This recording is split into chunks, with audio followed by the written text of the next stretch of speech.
हम घोड़ी पे क्यों चढ़ेंगे? हम हेलीकॉप्टर पे चढ़ेंगे, हम हाथी पे चढ़ेंगे, हमारा जो मन आएगा उस पर चढ़ेंगे? बताइए ना आप। इस देश में हम आज़ाद देश में रहते हैं, सारे अधिकार हमें जो अच्छा लगता है हम वो करेंगे, हमें जो अच्छा लगता है। ये कौन होते हैं रोकने वाले? अगर ये रोकते हैं तो एक क्रिमिनल एक्ट करते हैं, उसकी सज़ा होनी चाहिए। SC/ST प्रिवेंशन एट्रोसिटीज एक्ट 1989 में प्रोविजन है, उनको जेल जाना चाहिए। ये जेल तो पहुंचाते नहीं, उनको सज़ा तो देते नहीं है और बड़ी बड़ी बात करते हैं। यही कराते हैं, यही सब कुछ कराते हैं। वो मंदिर भेजना चाहते हैं, मैं स्कूल भेजना चाहता हूँ।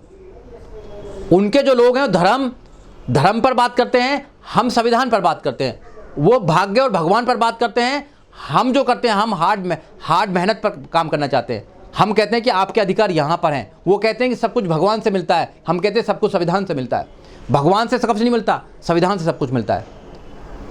ये लड़ाई जो है अम्बेडकरवादी मनोवादियों की लड़ाई है। वो इंसान को नफरत करते हैं, वो वर्गों में बांटने का काम करते हैं। संविधान जबकि वर्गों में नहीं बांटता, संविधान एक अलग व्यवस्था है। बाबा साहब डॉक्टर अम्बेडकर और बुद्ध का जो सिद्धांत है वो इंसान को इंसान समझने का काम करते हैं। तो उनकी लड़ाई और हमारी लड़ाई अलग अलग है, क्योंकि देश में जो रियल मुद्दे हैं उन पर बात ना हो, देश में जो एजुकेशन का मुद्दा है उस पर बात ना हो, देश में जो रोजगारी का मुद्दा उस पर बात ना हो, देश में जो लॉ एंड ऑर्डर का मुद्दा उस पर बात ना हो, देश में जो हजारों करोड़ों जो रुपया लूटा जा रहा है उसकी बात ना हो। जो अडानी जो हजारों करोड़ रुपया लूट कर इस देश में लूट रहा है आज की डेट में, और जो पहले लूट कर ले गए उन पर बात ना हो, तो रियल मुद्दों पर बात ना हो तो फेक मुद्दे बनाए जाए।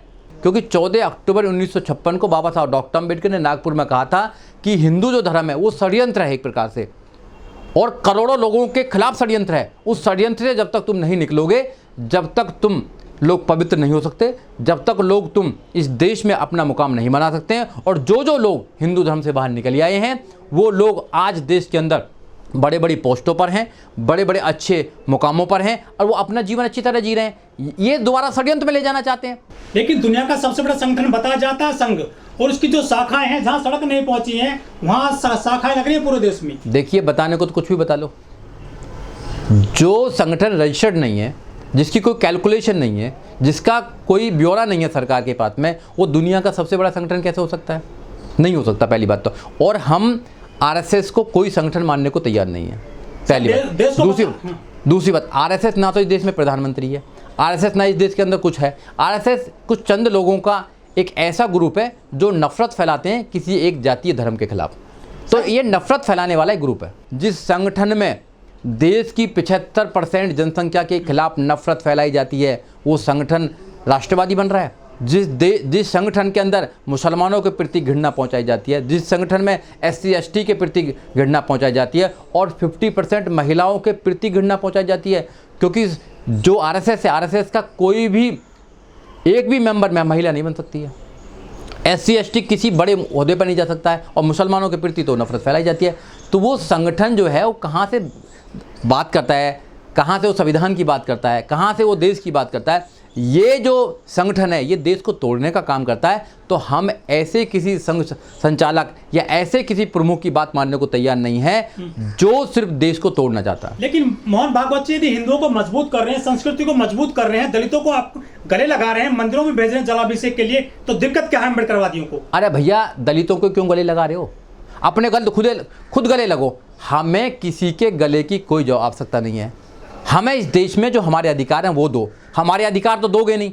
बाबा साहब की बात करोगे, बाबा साहब की मूर्ति पर माला चढ़ाओगे, उनके विचारों पर ताला लगाओगे। हमें आपके किसी भी हमदर्दी की जरूरत नहीं है। हम जानते हैं 3000 साल से आप हम पर कैसा जुल्म करते आए हो। आज भी जो अधिकार हमारे पास में, उन अधिकारों को देने को तैयार नहीं हो। हम जानते हैं कि आप इंटरव्यू में नंबर काटते हैं, हम जानते हैं आप कॉपी जाते हैं तो नंबर आप कम करते हैं, हम जानते हैं कि आप लोग हमारे अंगूठा काटते हैं, हम जानते हैं कि हर मुकाम पर हमको तुम कमज़ोर करने का काम करते हैं। तो कैसा भाईचारा? तुम गले लगकर गला काटने का काम करेंगे। हमें संविधान में जो अधिकार है वो दे दीजिए, वो हम लेना चाहते हैं, वो छीनना चाहते हैं।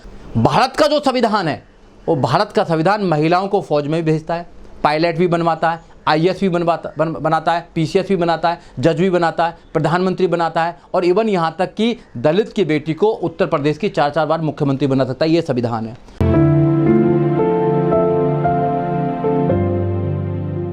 देखिए, जो संघ के प्रमुख हैं वो समय समय पर बहुत सारे बयान देते रहते हैं, और अभी उन्होंने एक बयान भी दिया था कि जो जाति है वो पंडितों ने बनाई है, और फिर 2 घंटे 4 घंटे के बाद उसका खंडन भी कर दिया उनके एक ही साथी ने।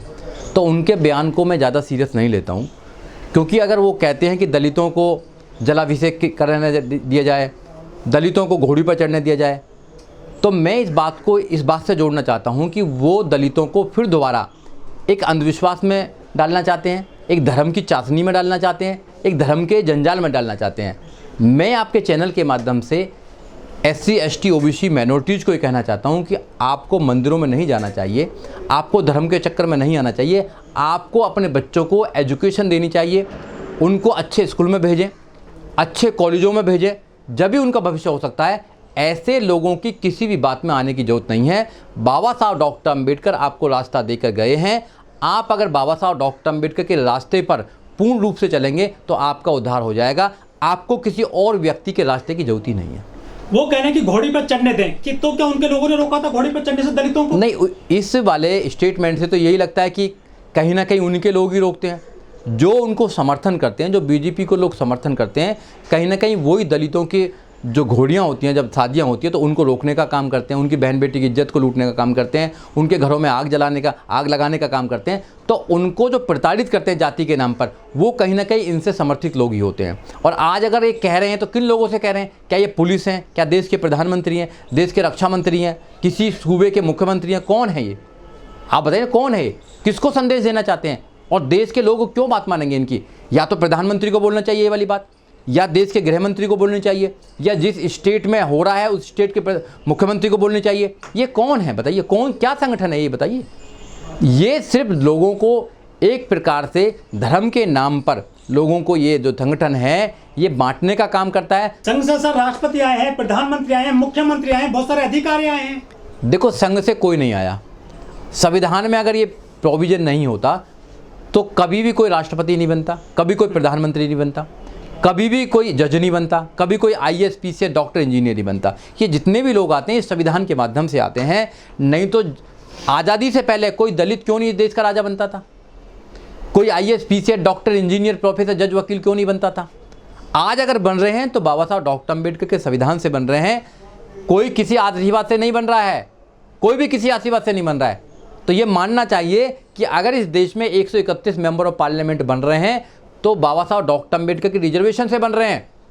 ये गलत फहमी है क्योंकि बीजेपी बना रही है, RSS बना रही है, नहीं बना रही है। अगर ये प्रोविजन नहीं होता तो एक व्यक्ति को भी प्रधान नहीं बनाते, एक व्यक्ति को भी मेंबर नहीं बनाते। ये प्रोविजन है संविधान के अंदर, ये प्रोविजन है कि आपको SC ST को रिजर्वेशन देना पड़ेगा। और रिजर्वेशन जो है वो संविधान में निहित है और संविधान के माध्यम से वहाँ पर लोग बन रहे हैं, MP बन रहे हैं, MLA बन रहे हैं और निगम पार्षद बन रहे हैं और यहाँ तक भी राष्ट्रपति बन रहे हैं। मोहन भागवत को दलितों के प्रति इतनी चिंता क्यों हो रही है आखिर? अभी चिंता नहीं है भाई, चिंता नहीं है, ये सबकना चाहिए। चिंता नहीं है उन दलितों को जो अम्बेडकरवादी बनते जा रहे हैं, बुद्धवादी बनते जा रहे हैं, संविधानवादी बनते जा रहे हैं, उनको वो धर्मवादी बनाना चाहते हैं।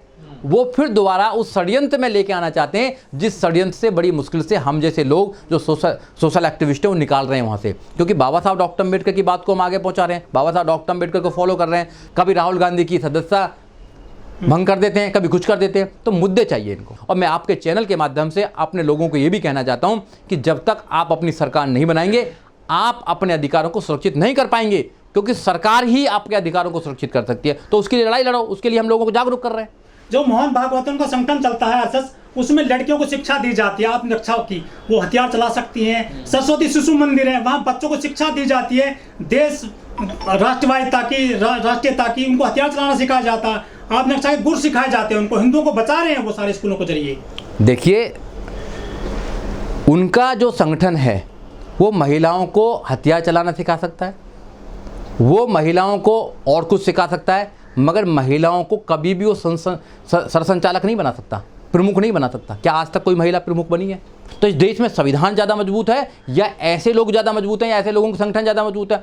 हमें जब जिस देश में डेमोक्रेसी है, जिस देश में संविधान है, जिस देश में चुनी हुई सरकार चल रही है, तो ऐसे छोटे मोटे संगठन की हमें बात नहीं करनी चाहिए। क्यों बात करनी चाहिए? क्या संगठन से देश चलता है या संविधान से देश चलता है? ये बताइए आप लोग। क्या देश में जो सरकारें हैं वो चुनी हुई सरकार है या किसी के आशीर्वाद से सरकार बनी हुई है? तो यहाँ लोग हर 5 साल में अपनी सरकार चुनते हैं और 5 साल चुनने के बाद में अगर वो सही काम नहीं करती तो फिर 5 साल में बदलने का काम भी करते हैं। उन पर एक एलिगेशन भी है, वो फ्रेम भी की गई हैं।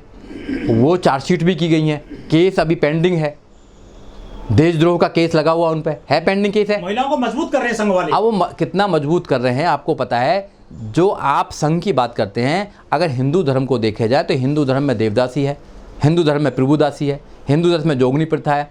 जहाँ मंदिरों में जाता हो, जहाँ जो धर्म महिलाओं को सिर्फ एक ऐसी चीज़ समझता हो कि अपना एंटरटेन की चीज़ समझता हो, महिलाओं को कुछ नहीं देता हो। धन्य बाबा साहब डॉक्टर अम्बेडकर जो हिंदू कोड बिल दे के गए, धन्य बाबा साहब डॉक्टर अम्बेडकर जो संविधान दे के गए। इस देश में जो 50% महिलाएं, उनको तो कोई अधिकार ही नहीं था। बाबा साहब डॉक्टर अम्बेडकर ने सारे अधिकार दिए हैं। कौन से दल की बात कर रहे हो, कौन से संघ की बात कर रहे हो, किसकी बात कर रहे हो तुम? अरे बाबा साहब को पढ़ो, बाबा साहब ने सारे अधिकार दिए हैं। और आज भी बाबा साहब डॉक्टर अम्बेडकर का संविधान ही अधिकार दे रहा है, और कोई अधिकार नहीं दे रहा आपको। संविधान को निकाल दो, कुछ अधिकार नहीं आपके पास में। इनकी किताब तो कहती है ढोल गवार सूद पशु नारी सब ताड़न के अधिकारी। इनकी किताब तो ये कहती है, इनकी किताब तो क्या कहती हैं कि एक ही चीज, मतलब चीज मानते हैं। तो कुंती, जब मैं तो मानता नहीं इन चीज़ों को, ये तो मैथोलॉजी है, मगर फिर भी मैं एक आपको एग्जाम्पल देना चाहता हूँ कि भाई जो 5 पांडव होते हैं वो जीत के लेके आते हैं, युद्ध में जीत के लेके आते हैं ना उसके बाद अपनी वाइफ को। तो उसके बाद कुंती बिना बोगे बोलते बांट लो 5 में, और फिर 5 की पत्नी बन जाती है। ये है वहाँ पर महिला का।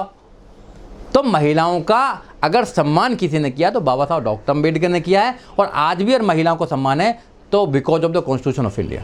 जिसको जिसकी पूजा करनी है, देखो उसमें तो मैं कुछ नहीं कहना चाहता। जिसको जिसकी करनी है करिए, अपना एक पर्सनल उसका माध्यम है, क्योंकि संविधान सबको आज़ादी देता है। मगर मेरा जैसे आदमी नहीं करता है, मेरा जैसे आदमी रक्षा करता है, पूजा नहीं करता है। अगर महिलाओं की रक्षा करने का अगर कोई काम होगा तो मैं करूँगा, बहन बेटियों की रक्षा करने का कोई काम होगा तो मैं करूँगा। मैं पूजा नहीं करता हूँ, पूजा पद्धति पर मैं विश्वास नहीं करता हूँ, क्योंकि पूजा जो है वो इंसान को गुलाम बनाने का रास्ता करती है। पूजा जब आप करते हो तो आप सवाल नहीं पैदा कर सकते, आप सवाल नहीं उठा सकते हो। तो हम फॉलोवर हैं, बाबा साहब डॉक्टर के फॉलोवर हैं, हम फॉलो करते हैं, हम संविधान को फॉलो करते हैं, हम कानून को फॉलो करते हैं, हम उन अच्छी चीज़ों को फॉलो करते हैं जो देश में एक अच्छा मुकाम बना सकती हैं, जो देश को अच्छा कर सकती हैं। तो करने दीजिए पूजा। उन्नाव का जो केस है, उन्नाव का केस में कौन था? बीजेपी का नेता था नहीं था? आप बिहार में हुआ, बिहार में बीजेपी का नेता था। कितने लोग बीजेपी के हैं जो आज भी महिलाओं का शोषण करते हैं, और कितने केस चल रहे हैं। भाई आसाराम बापू कौन था? आसाराम बापू तो एक बाबा था ना, और प्रधानमंत्री जाते थे, नरेंद्र मोदी जाते थे वहाँ पे, जाते थे नहीं? वहाँ पे आडवाणी जाते थे, वाजपेयी जाते थे, सारे बड़े बड़े नेता बीजेपी के जाते थे। बाद में क्यों जेल में पड़े हुए हैं वो? उसके राम रहीम भी बाबा थे, उनको क्या वो भी जेल में पड़े हुए हैं? बहुत सारे बाबा जेल में पड़े हुए हैं। तो इसलिए जो बाबा कल्चर है ये गलत है। ये सरकार इनको आगे बढ़ाने का काम करती है, अंधविश्वास बढ़ाने का काम करती है। अंधविश्वास किसी भी प्रकार का इस देश में नहीं होना चाहिए, उस पर लगाम लगनी चाहिए और जेल में जानी चाहिए।